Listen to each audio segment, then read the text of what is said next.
going to, if you will, please, we're going to give a little speech, talk, whatever you want to call it, questions and so forth like that.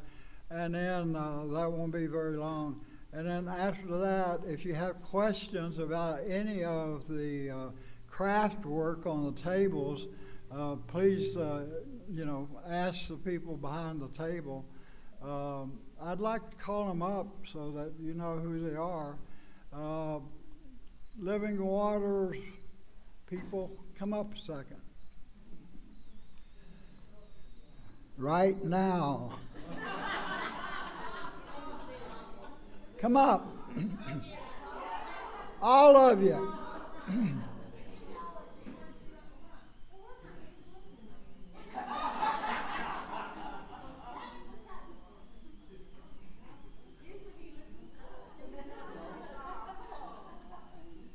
I'd like to introduce you to these ladies here.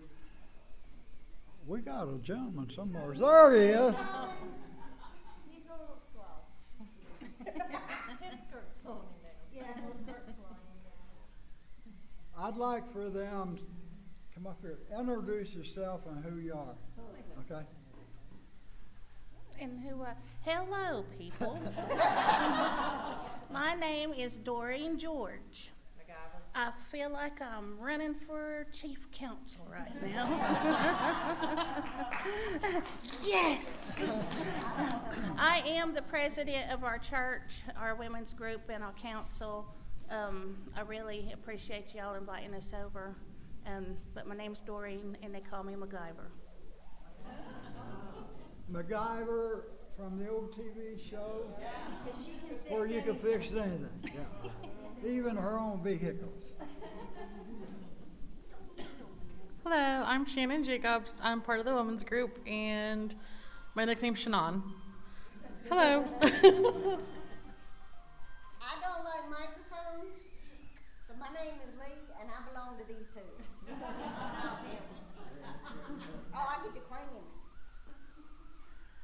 My name is Deborah Euler. They call me Granny Nubs, and I am the treasurer of the council and the women's group. Bob? Yeah. Introduce yourself. I get to tell them who I am? We hope so. Oh. Do you remember? Sorta. Oh, my name is Bob Reed, and I go to Pastor Jack's church down there, Living Waters Lutheran Church. And I know they didn't tell you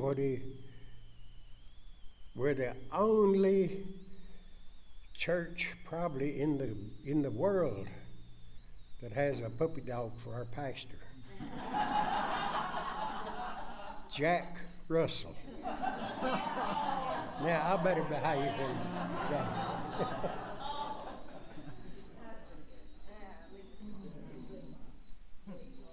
Hi, I'm Lisa Russell. I'm his wife.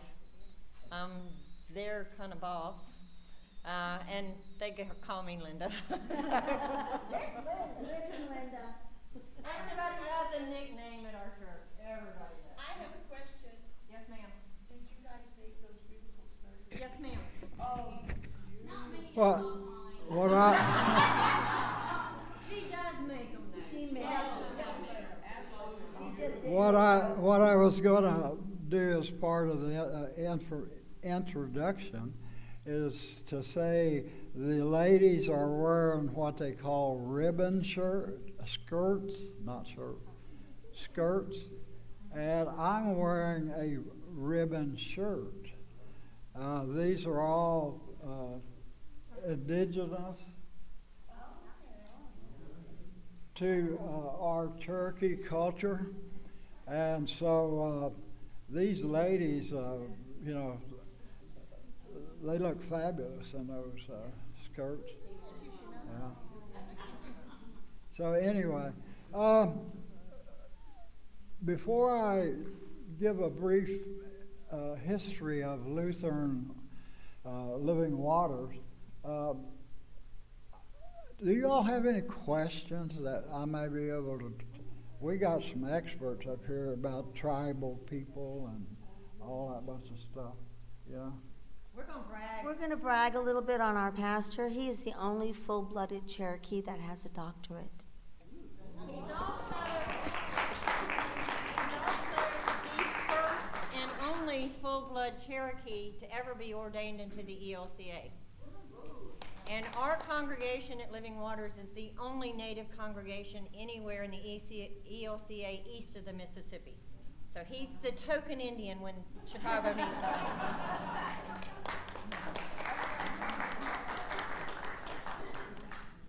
Okay, y'all go sit down.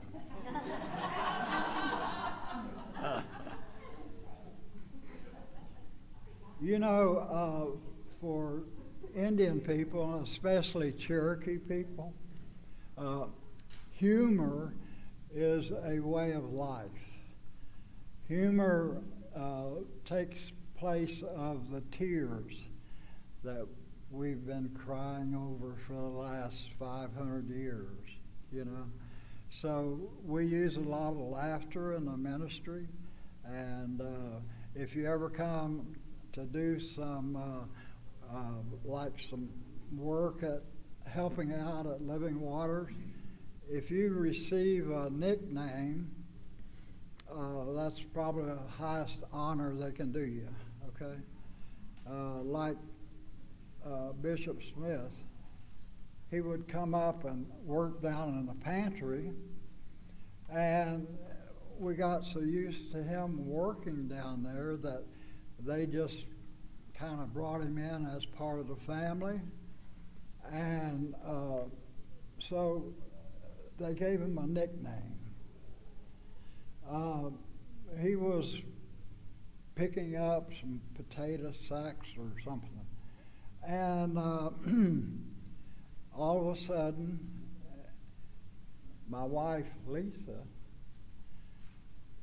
went, and she said, Asakit. That's what kind of a name we're going to give you. That's the Cherokee name. And he said, well, what does Asakit mean? I said, one who breaks wind.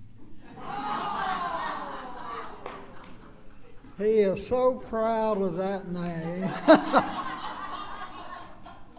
Little did he know, you know, what that was.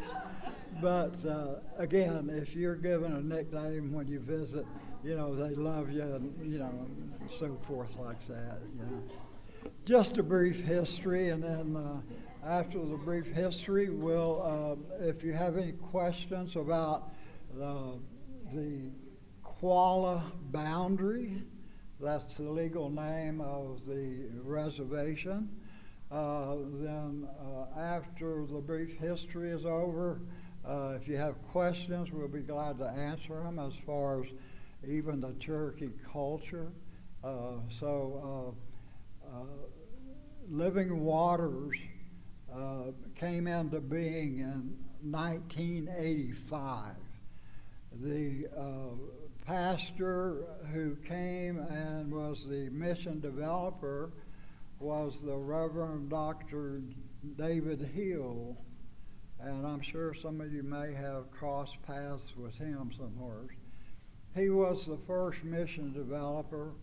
None of the structures were there, so when he began his ministry, he would go to the different buildings that each community has and would hold services at those community buildings. And so in 1986, they were able to complete the parsonage. David and his wife and daughter then moved into the parsonage in the latter part of '86. Still no, no church at all. They just, worship still yet in the community. Even in the Catholic Church, thank God, they were able to invite the Living Waters to have worship there. They didn't let us in the sanctuary, but they put us in a fellowship hall, you know. So, but we're grateful that they even let us in the building. You know what I mean? Had a good relationship with them. So, I mean, I'm not knocking them or anything. So, anyway, after Jesse David Hill had completed his time at Living Waters, the next person who came in behind him was Saul Moccasin. I don't know, some of you may have heard that name. He had been around Living Waters for almost, I guess it was 7 or 8 years, something like that.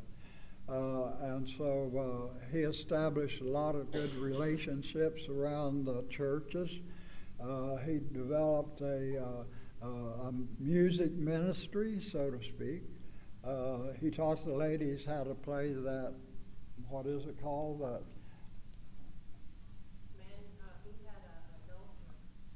dulcimer. You know, y'all know what a dulcimer is, right? Well, he taught these ladies how to play the dulcimer. And they would go to different Lutheran congregations, and they'd play the dulcimer and sing in Cherokee. We would come down from Virginia from time to time and go with him to different churches to sing with him in Cherokee.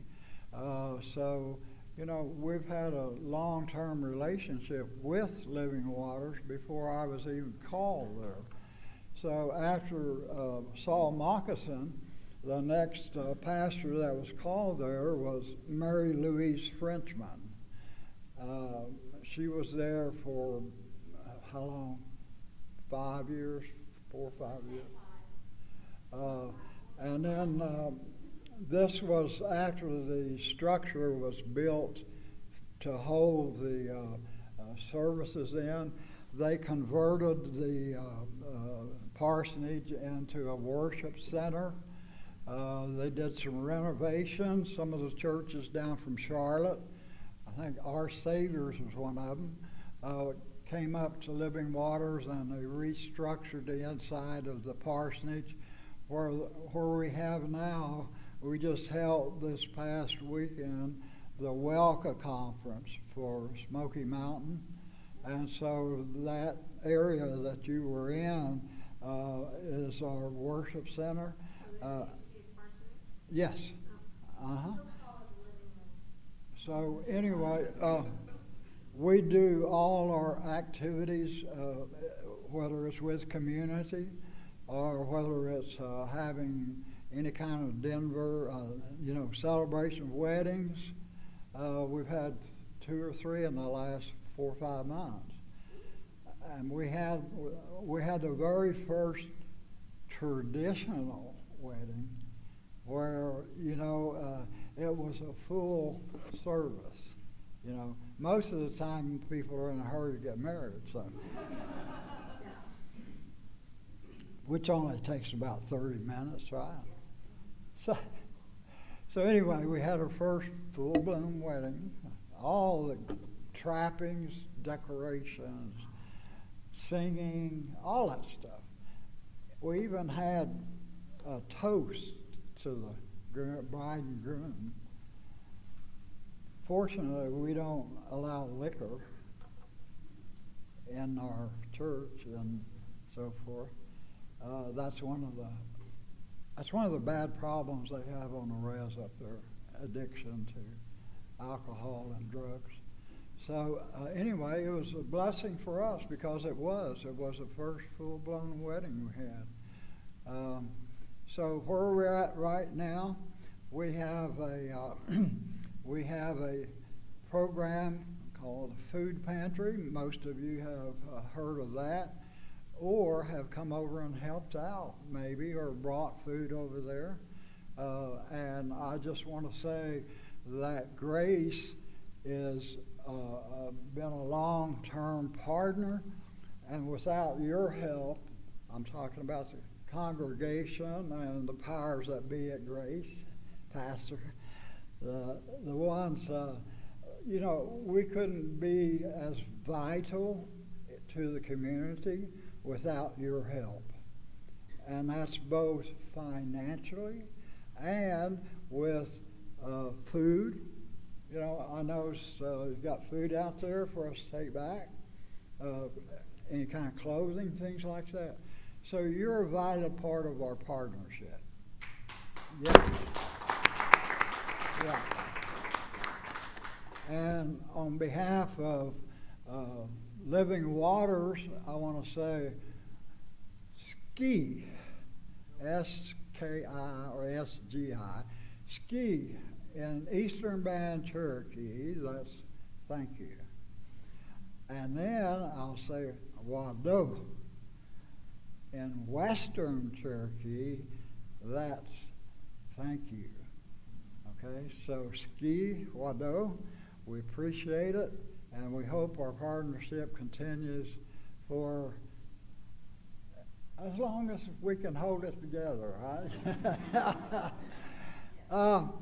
But our number one program is the food pantry, okay? We serve a 6-county area in Western Carolina. Lisa is our program director for the food pantry. And I'd like to call her up and let her tell you how many families we serve. We're a congregation of less than 50, right? We have volunteers that help out down to distribute the food pantry, and a few of them over here are the ones who help take in the stock. Lisa and Lee especially, and Granny Nubs, they restock, and then MacGyver is part of the distribution team. So I mentioned Granny Nubs. Come here, Mom. But I'd just like for Lisa to just give you a brief update. Yeah, call them all over. They all work there. She wants support. They all work there. All of them. That's all they So, I can't. so what do you Good want? husband. Talk a little bit about the people you serve. Right now, we're in the neighborhood of serving about 1,800 families a month. That averages out to almost 3,000 individual people. We serve every day except Sunday, because if people are coming to get food, we want them to be, if they're coming to our church to come to church, we want them to come for the right reason and not to get a box of food. So we do not distribute anything on a Sunday, unless it's a dire emergency, and then we'll have to rethink that one. All of these ladies, and that's our moral support over there, but all of these ladies help us down there. We have a really good crew of people. We have some really young folks helping us, which is unusual in pantries nowadays. We have 3 of them that are under 25 that help, and we have a 4-year-old, and he runs the place. He thinks he owns the place, if you want to know the truth. So we serve a very wide variety of people. We're seeing more and more of our older folks coming in. We're seeing more of our grandparents taking in children and needing help. We work with every agency there is in both Swain County, Jackson County on the reservation, and Macon County. So we work with PHHS, we work with DSS, we work with Family Support, we work with Appalachian Rescue, we work with all of them. If they have a need, they will either text us or call us, and if we have it, we're going to give it to them. If that means they've had a child they've had to pull due to a circumstance in a house or something, most of the time when they pull that child, it's with the clothes on their back. So they will text us or call us, and they'll give us a size or what they happen to need, and we will get it ready for them, and then we'll come down and pick it up. They also refer people to us sometimes, and that depends on the situations. We work with the Sheriff's Department and the court systems if people need hours, because we call it vacationing on the hill, because our jail is on a hill. And when some of our guys that are in our program, or girls are in our program, we haven't seen them for a week or so, and we're getting a little worried about them because they're in our recovery programs or something. And they'll come back around and we'll say, hey, you okay? What's been going on? They'll say, I was vacationing on the hill. It means they were in jail. So we work with them to not only get them back into try to get them jobs, try to get them different things like that. Sometimes they need community service hours, so we work with them on that. Y'all help me out. Y'all are involved in all this. We have programs where we have a gentleman who donates computers to us now. He's an IT guy at a big hospital. So when they redo theirs, they give us the laptops. So we've been doing that program about 4 years now. What we do is we have some young ladies who are going through CNA programs and stuff. They will start online. Then we have a nursing home we work with that will get them in for the hands-on part of it. What happens is they have to sign a contract and work for that nursing home for a year, and that pays for the education part of it. We have started a program where we get them a laptop and they're opening businesses online, selling like their beadwork or their carvings, or one lady is doing print stuff, whatever it is. Amanda does. I'm not sure what she does, but so we do that. We do furthering education. Some of them want to be able to go and take college courses, but due to their circumstances, they either don't have transportation, different things going on, so we can get them a computer and we can get them a hotspot, and so they can go back to school and further their education. Some of them need GEDs, so we get them in programs to help them with that kind of stuff. We have an older gentleman that we worked with last year, and he touched my heart probably more than anybody else. He had come in one day and he was just upset, and a lot of times people will come and hang out with us when they're just having a bad day. Called pantry therapy. Pantry therapy is what we call it. And they'll just show up because we're crazy and fun and like to enjoy life, and we kind of get them out of their funk mood.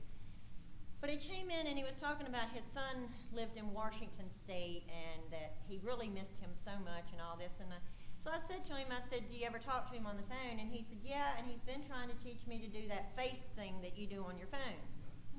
Well, he had a flip phone, so it didn't work on his phone. Yeah.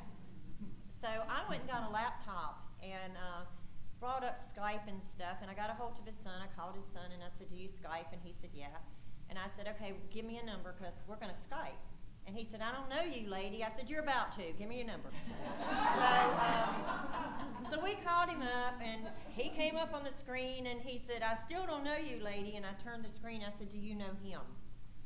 And the older gentleman, he's in his late 70s, he just started bawling because he could see his son. And they talked for 3 hours. And I wanted to go home, but I had to be nice. So he came in for a while there, and we taught him how to do it. So now he, at home, can Skype back and forth with his son.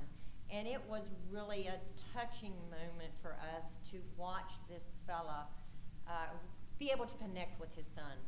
And it really touched all of us that were involved in that. I will tell you, he has called some other people, not meant to, but he's making new friends, apparently. But we're okay with that. His son called not long ago and said, you really got to teach him to dial the right number, and I'm like, okay. So we do things like that. We work with people in the community who, we have a group of the guys and a lady that work at our pantry or hang out at our pantry who are all either widows or widowers. So they can kind of understand when the other ones are going through a bad day or something, and they'll kind of group up and talk and help each other out and stuff like that. If we're in the community, yesterday we were attending a funeral for a young lady who had OD'd. And she's a very young lady, and her grandmother raised her pretty much. So when we went in, this lady does not go to our church, and one of the things that happens at our pantry is many people claim Living Waters as their church, even though they don't attend church there. They come to get food, or they come to get resources, or they come for other reasons. If they go in the hospital, they're going to name us. We are going to get that phone call that says we need to go make a visit. If there's a death, we better show up for the funeral and the visitations. If there's a birthday party, we get invited. If there's a wedding, we get invited, and we better show up. And these are not people that attend our Sunday services. They claim Living Waters because it's the only church they know. We do not evangelize at our pantry during distribution or any other time. But if they open the door for us, we will jump through with both feet. you head first most of the time. But we never want anyone to feel like they have to attend our church or they have to listen to us preach to them or say something to them in order for them to come and get help. So we purposely are very careful what we do, but if they open that door, we will sure jump through it. We are very careful in the community. If you come to Living Waters, you will notice that we normally just say Living Waters. We do not say Living Waters Lutheran Church. Most of the native people on the res do not understand what a Lutheran is, and it scares them. They look at Lutherans kind of like Catholic, and there's a really bad taste in their mouth with Catholic people because of some of the stuff that's happened. So on the res, we're pretty much just known as Living Waters on Goose Creek, and nobody really uses the Lutheran name there, and it's done on purpose. And it's not that we're ashamed to be Lutheran, it's just that we can't reach the people if we're pushing them away. Yeah. So we're real careful. We are not by any means staunch in the box Lutheran people. We believe in having fun. We get a lot of people who come to us who have been mistreated by another agency. We're being calm. Yeah, that's why I got my hands like Yeah. I don't have any snack holders. A lot of the folks who come to us are either they've never had to go anywhere to get help, or they've been somewhere to get help and been treated kind of dirty or mean or been talked down to. So we're real careful the first couple of times they come. Sometimes they can be pretty nasty with us or even pretty defensive. We tell all of our crew or anybody coming to work with us, brush it off. Give them a couple times to understand we love them. We are here to help them. We are not here to put them down. We are here to do anything we can to help them. And it generally takes 2 to 3 times. And then they will crack up with them, we'll joke with them, we'll do what we can to help, and they get it. And they will tell their friends, these are good people. They won't treat you that way. We have young mothers that come up and they're bawling when they walk through the door. And our goal at that point is not, well, what kind of food do you want or what clothes? Our goal at that point is find the tissues, hug them, let them know they are loved, let them know they are never alone in this world, and we are there to do whatever we can to help them. And usually we can get through to them. Every once in a while it takes a little while. But usually once they realize that we're different, and we're proud to be different, very proud to be different. We are still a no-contact pantry because in our area, and I don't know how it is out here, but we're still having a lot of trouble with RSV and COVID and some respiratory issues in the communities. We are the only pantry in our area that did not have to shut down through any of COVID or any of the RSV or any of the other stuff. All the other pantries did, and we had 6 pantries that closed completely and never opened back up.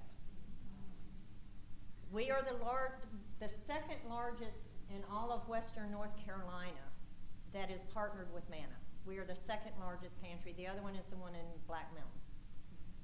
And we serve a lot of folks, and we go through a lot of food. We get our food from anywhere and everywhere. We do truck wrecks, we do the Gleaning Network, we do retail, we do food drives like y'all have done for us, and thank you so much. If a store calls and said, I have a freezer that went out, we're there. If a church calls and said, we were doing a gathering of women and we've got some food left over, we're there.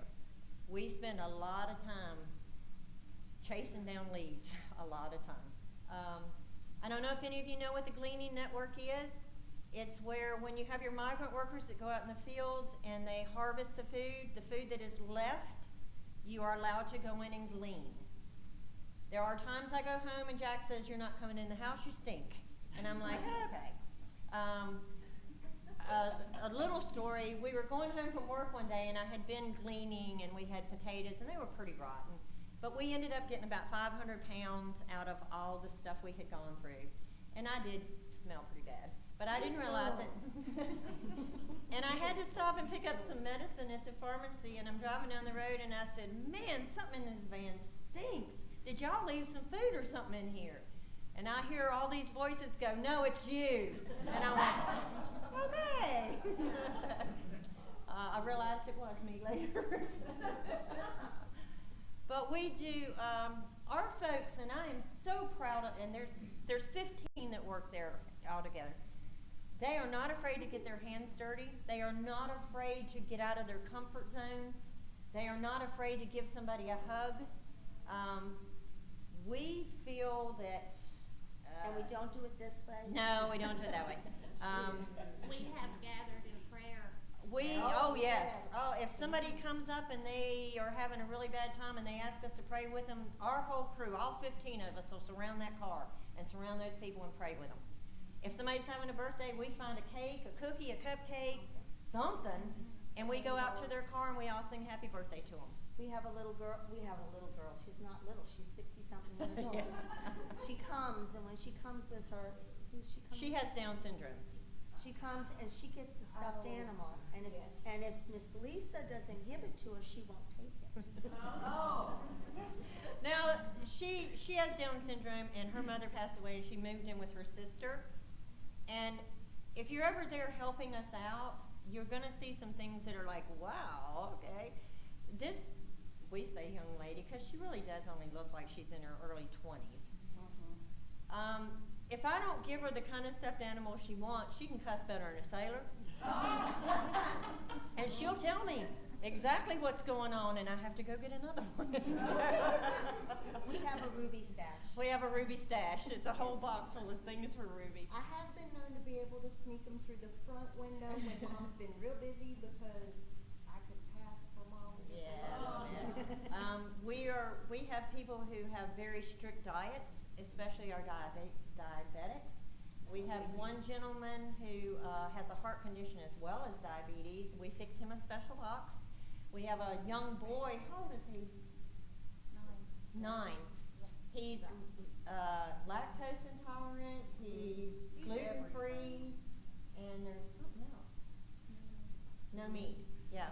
So we really pick through and get his box ready for him because that stuff's expensive if you try to get that gluten-free stuff. So we're real careful with his box. We have another gentleman who's in a journey. He weighed in excess of 500 pounds, and he has been on a journey to lose weight. He's down to, I think he told me last week, 400 and some. He's dropped 3 sizes.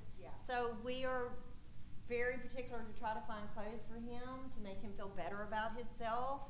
And the other day, I found him one that his name is Fred. It actually said Fred, and so I gave it to him, and he was like, "Wow, now I know who I am." And I was like, "Yeah," you know. So people do come to us with special needs, or they will let us know there is a special need, and if at all possible, we are going to do our best to make that happen. Our youngest one that works with us is 4. It's her grandson, my great-grandson. He definitely thinks he runs the place. First thing he does when he runs in the door is, "G-Ma, where's my toys?" And I'm like, "In my office." So he's pretty good. We have, everybody that works there has a problem, including me. And y'all all know you do, so there's no point hiding this. I was raised by Yeah. That's where the red light comes from. Yeah. And some of the people that work there we have gotten by accident. Granny. One of the gentlemen, his wife had passed away, and his family called, and they said, "Y'all got to do something." He's just in his house. He's all funked out. He won't leave. He's just in a bad way. So I went down to his house, and I said, "Why don't you come hang out with us for a day or two? And just, you don't have to do anything. Just hang out." He hadn't left yet. We still got him. That was what, 5-6 years ago. Yeah. We call them bugs. No, that's a different one. A different one? No, she's talking No. about produce guy. Oh, I'm okay. not Sasquatch. Sasquatch.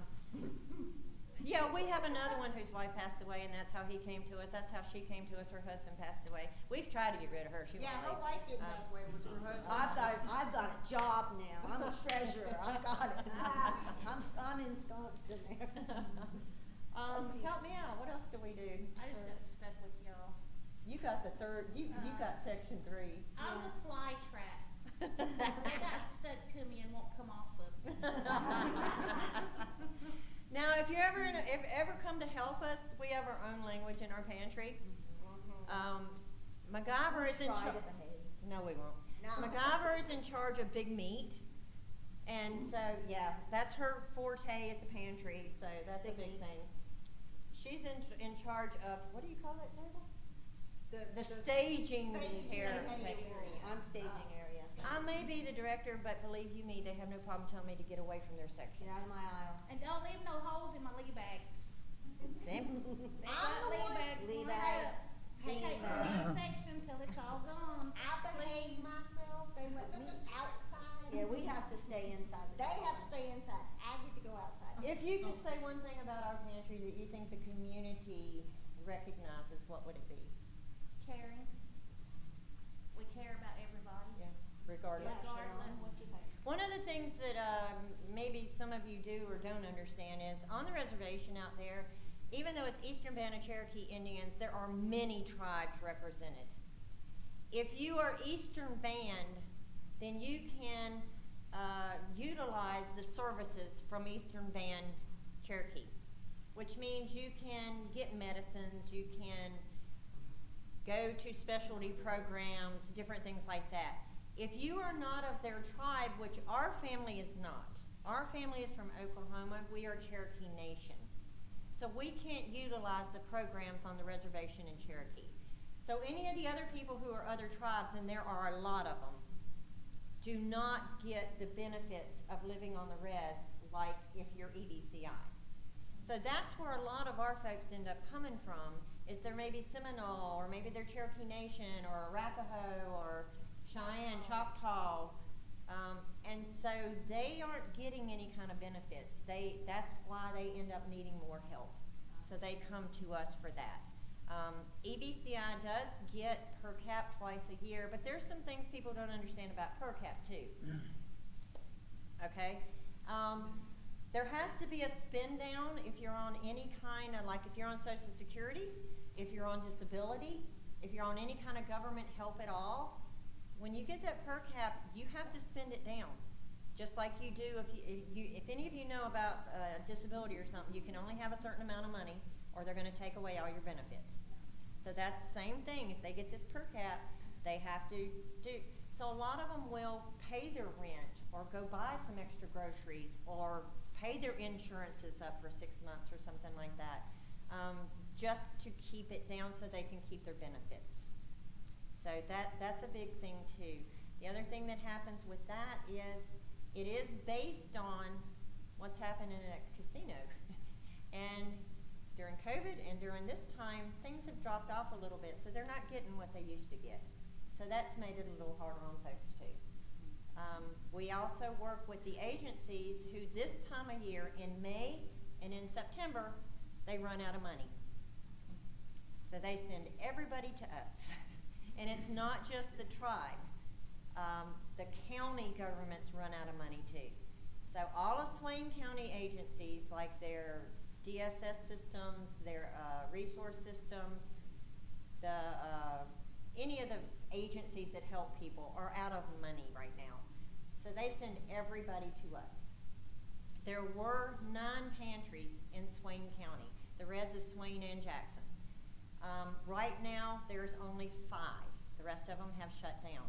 Of the 5 that are left, 3 of them do once a month, and they only do it for 2 hours, so they always run out of food anyway. The other one is a voucher system. You must have a voucher from an agency to go and get food there. And the other one is a Walmart sack. Have a great day. That's all they give them. So we give 2 banana boxes full of food. One is dry goods, shelf stable. The other one is breakfast items, snacks, meats, refrigerated bread, and then they also get their produce, their fresh produce. So we try to give them enough to last them the 2 weeks. Yeah, and hygiene. A lot of our families have 10 and 11 people in them because they've taken in kids, they've taken in moms and dads, they've taken in aunts and uncles. And so they go, a lady came 2 weeks ago. She had 3 kids of her own, as well as her mother living with her and her husband, and she took in 6 more kids so they didn't go in the system. So that happens a lot. We also have the situations where you have domestic violence, and when we find somewhere for somebody to live, well, then they have nothing. So we end up helping them set up stuff, all the things they need for their house and everything. What else do we do? What don't we do? A lot of them don't have electricity, so we make Yes. sure that the stuff that we give them is shelf stable. Or no running water. Or no running water. They get bottled water when they come to us, dog food and cat food too, because their animals are their children. We don't say homeless, we say walkers. It's a dignity thing for us. We serve about 50 a week, and most of them do have a dog of some kind, which is their companion, and we're fine with that. A lot of times with the folks that are walkers that come up, and some of them are in our programs, if we notice that their clothes are really kind of raggedy at that point, especially during the winter because they can't really wash them in the river during the winter. In the summer, they'll go to the river and wash them. Then we try to make sure, hey, look, I found this coat, or hey, I found you a pair of pants. Do you like them? Never shaming them in any way, but hey, look what I found for you, and that type of thing. And some of them will ask us for different things, like the other day Henry was saying, I need a size 8 shoe, and I was like, I don't wear an 8, but hold on. And if we don't have it, we'll try to find it and help them out. So we are constantly doing something. Sometimes we've invited them to church and they won't come in, but they'll sit out on our picnic tables and we'll open the windows so they can hear. Or they'll sit down at the shelter down at the bottom. Yeah. Every once in a while, they'll get brave enough to come in. One of the fellas that sat outside for quite some time finally decided to come in one Sunday, but he wasn't ready to be with all the people. So I said, come sit back here at the piano with me. It'll be fine. So I have a chair back there, and he sat there for a couple Sundays, and then he gradually eased himself into the rest of the stuff. We try to meet people where they are and not have expectations of what we think they should be or what we think they should do. They give me grief because I will call people out real quick. I'm pretty bold, as y'all have noticed. We had and I'm going to tell this story, and then he told me I had to be quiet. I will listen today because you have witnesses. We had this gentleman come in, and he had been coming for probably 5 or 6 months. He was a really neat older gentleman, but he had some issues, and he was a little bit slow, and he had some hygiene issues. And he was, back at that point, we would still let him come in a little bit. And he had come in, and the lady that worked that section went, "Ooh, Lisa, come work my section," which meant, wow, he drank. Okay. But as I was walking through there, the lady behind him started really complaining about him. And I thought, how dare you? You're here to get help too. How dare you treat this man that way? So as I walked on past, she said, "You need to ask him to leave. He stinks." And it rubbed me wrong, and I'm like that. So I just walked up to Charles, and I gave him the biggest old hug there was. And I mean, I hugged tight for a while. And then I turned around and hugged her, and I said, "Now you stink too." And I walked off. And that was the end of that. You know, to this day, that woman has never complained. No, she never said another word. No. So that's what we do.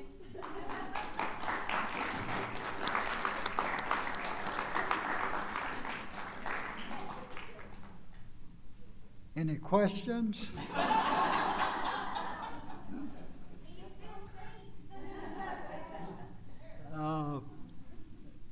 Everything that she has told you, it happens. And we're just, I don't know how you would say it. We're delighted that we're able to fill the needs of so many people over there who are on fixed incomes, who are retired, whatever their case may be. Because if there's a need, God says, supply it, right? Fill it. So that's what we're called to do, and that's what we do. And again, we're just delighted to be able to serve the community. We're a viable part of 5 different counties. So now, if you have a question you'd like, not of Lisa,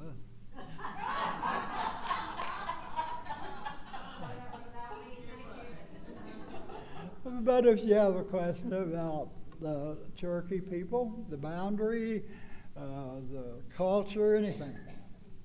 What's the population of the reservation? The total membership is, The Eastern Band has over 16,000 members.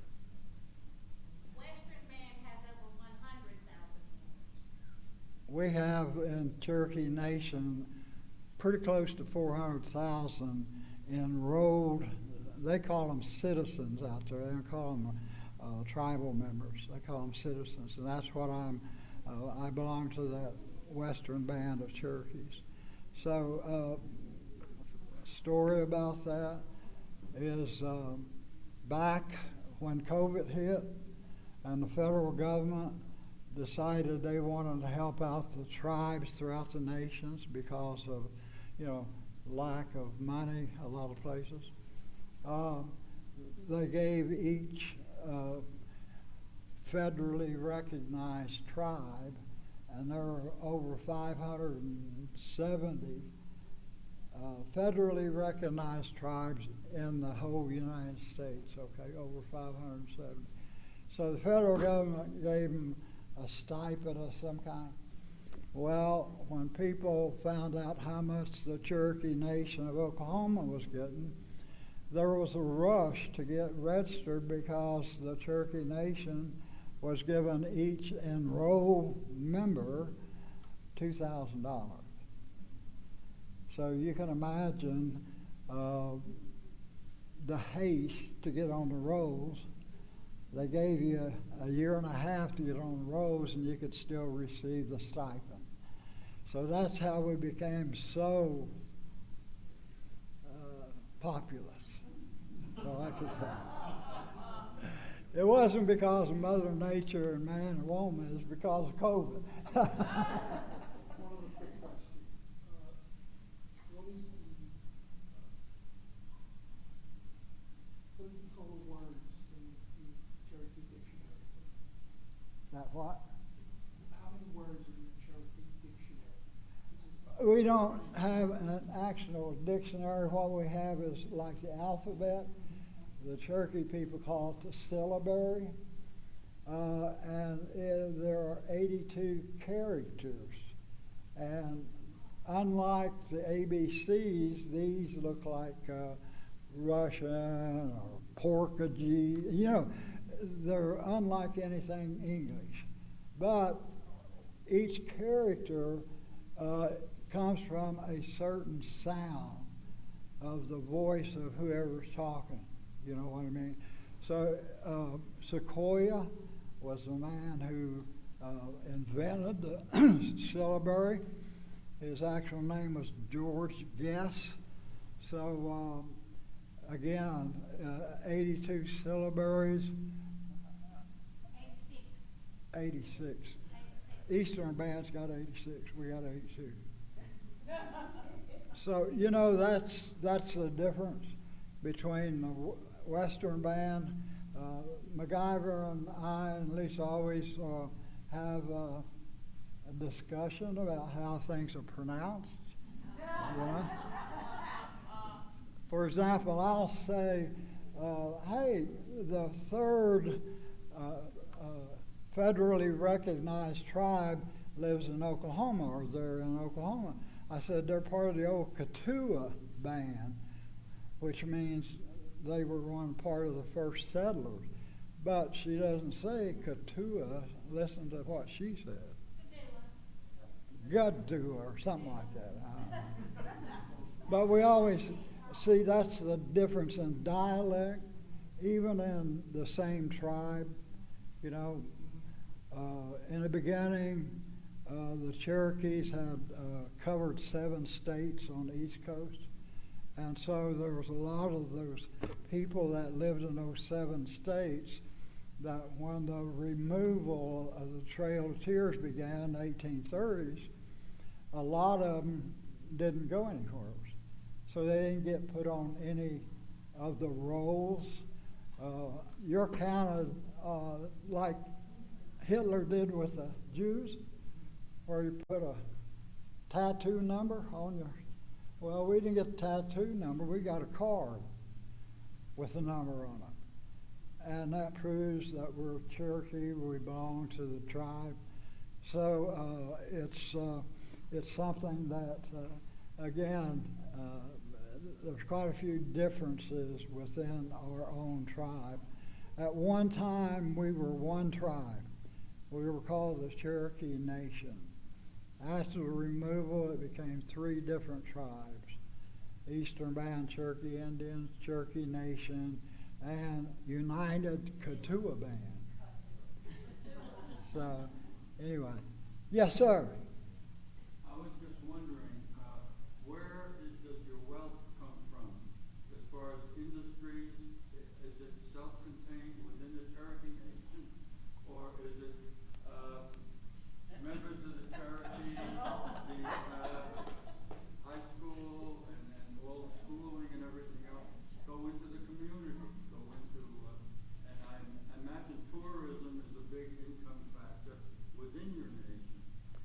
Let me kind of give an explanation about business, the economics of any tribe, federally recognized tribe, okay? The land itself is governed, the highest point of governance for any tribe is the Department of Interior, okay? Then you come down and you have the BIA, Bureau of Indian Affairs.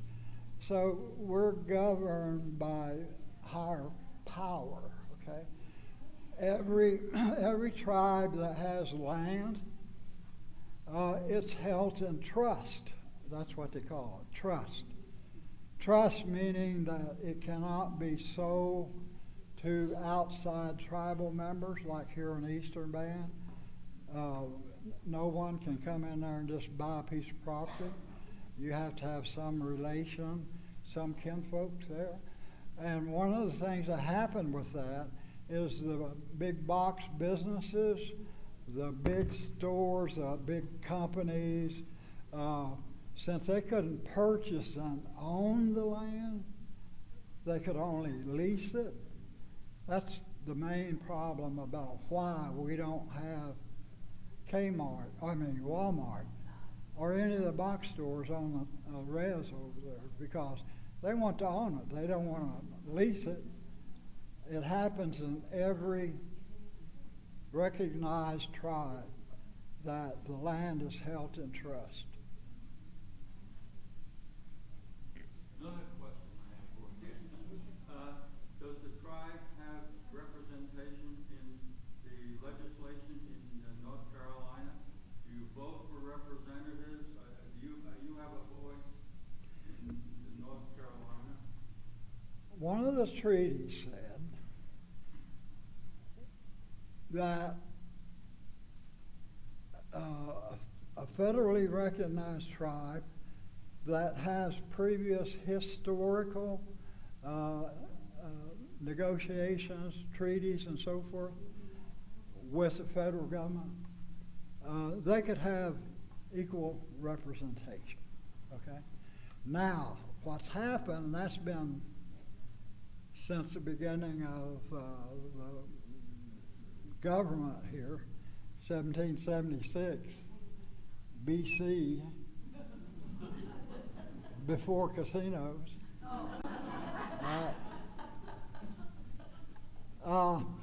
So what happened was that just recently, within the last year or so, the Cherokee Nation of Oklahoma was able to petition politicians, and they have selected or elected a representative who will have a seat in Congress. First time happened anywhere, anytime.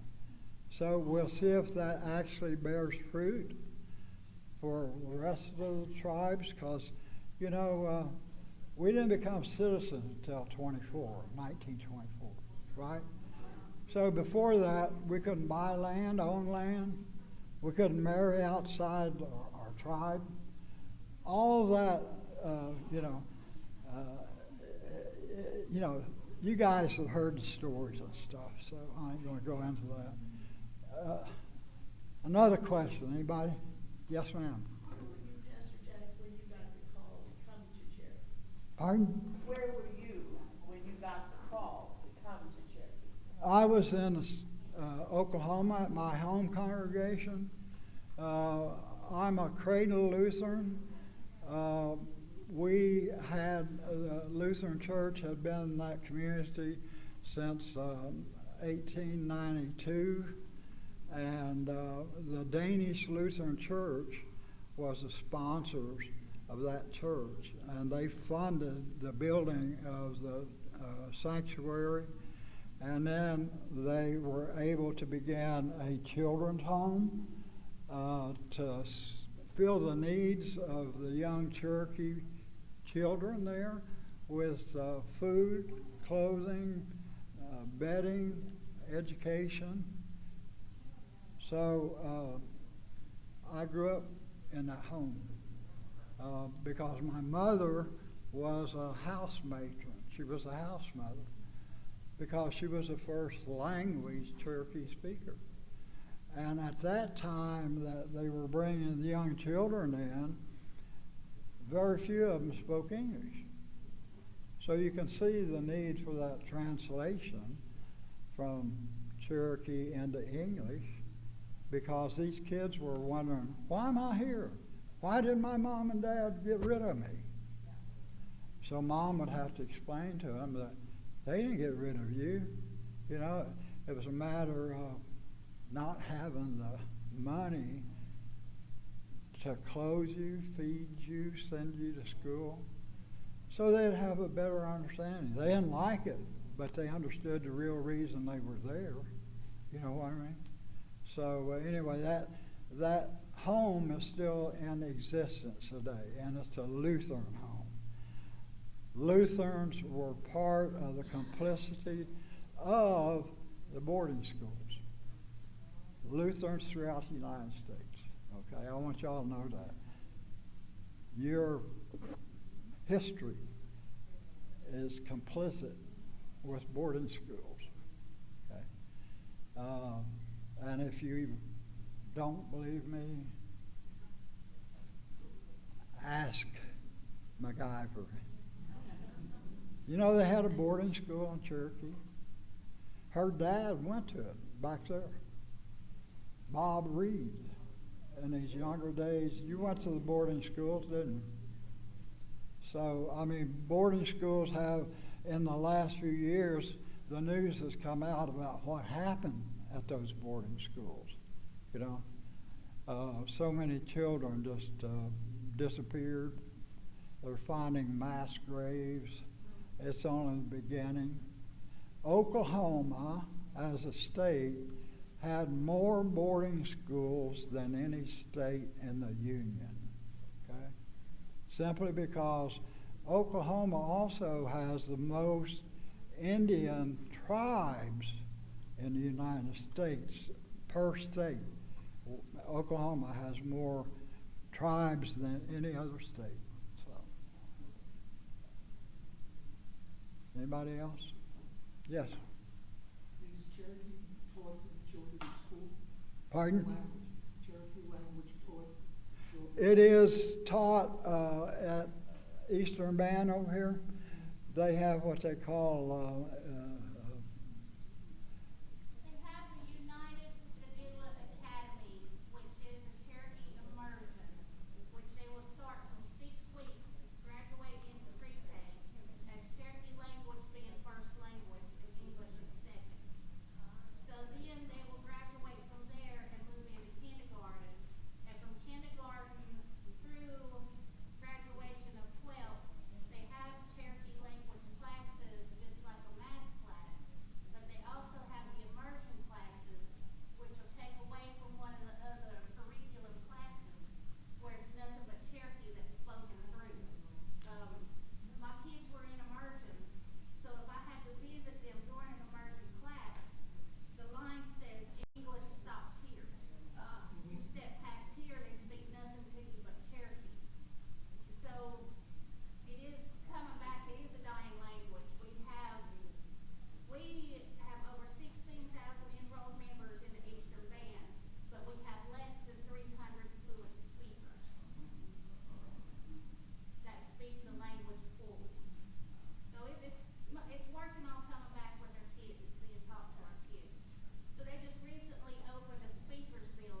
As far as history of written language for any American Indian tribe,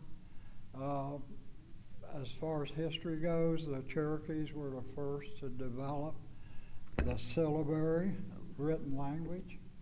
And out of that grew a newspaper called the Cherokee Phoenix, rise from the ashes, right? Phoenix. So, out in Oklahoma, where I'm part of that, they do have the immersion classes. They do teach the Cherokee language. But here's something. I grew up in a small community of less than probably 200, right? Just a wide spot in the road. Had a chalkboard for population, right? So when I was out of school, they didn't teach any Cherokee while I was going through school, even up through 12. But after I'd left school, they started an immersion program. And so they began, they hired a teacher, a first language teacher, to teach the Cherokee in the classes in this school. Well, just within the last 10 years, they dropped her, and because of the curriculum, they needed to have a second language, as part of the curriculum. And so what did they do? They dropped the Cherokee speaker and hired a Spanish-speaking teacher to speak Spanish to Cherokee kids. Now, what does that tell you? So, Are there any jobs for Cherokee-speaking people? Or is it just socially? Yeah. The headquarters, if you want to call it, capital of the Cherokee Nation of Oklahoma, it's located in a little community, a little town called Tahlequah. Well, Tahlequah, believe it or not, is the size of Silva, maybe somewhere like that, not that big. But they have a radio station, and they have the Cherokee people that come on there and will, give the news and all that stuff. So they do have some way of communicating with the outside people, So, okay. Thank you. Thank you. Thank you very much. Again, we appreciate you as a church, a congregation, as individuals, because of your relationship to us as one of our mission partners. And so, we're not a constituted church, meaning we're still like a new beginning church. And next year marks the 40th anniversary of the conception of Living Waters. 40 years next year. So we're considering doing some sort of celebration. So if we do, we'll put it out, and you're welcome to come to the celebration. So thank you very much for your time and attention. Appreciate it.